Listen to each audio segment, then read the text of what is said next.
પંચમહાલ જિલ્લાના કર્મઠ અને કાર્યકુશળ દિગ્દર્શી ધરાવતા પોલીસ અધિક્ષક માન્ય હરેશકુમાર દુધાત સાહેબને સમગ્ર પંચમહાલ જિલ્લા વતી નમ્ર અરજ કરવામાં આવે છે કે પંચમહાલ જિલ્લાના સીમાડા તેમજ ગોધરા સમગ્ર ગોધરા શહેર અને ખાસ કરીને ગોધરા શહેર પશ્ચિમ વિસ્તારના જાહેર માર્ગો, ભરચક વિસ્તારો, ધાર્મિક વિસ્તારો, દવાખાનાઓ, શાળાઓની આજુબાજુ બુલેટ ચાલકો પોતાના બુલેટમાં મોડિફાઈડ ડુપ્લિકેટ મોટા અવાજવાળા સાયલેન્સરો ફિટ કરી અને વાતાવરણને ઘોંઘાટિયું બનાવે છે, બેફામ ચલાવે છે.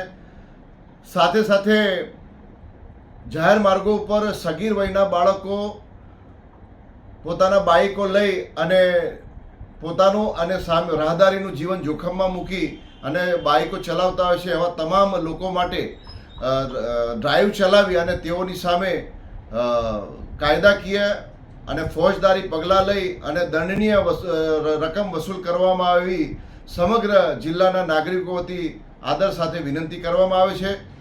અમારી આ રજૂઆતને ગ્રાહ્ય રાખી અને તાત્કાલિક પગલાં લે એવી અમે વિનંતી કરીએ છીએ. રમજાની જુજારા, અધિવક્તા, ગોધરા.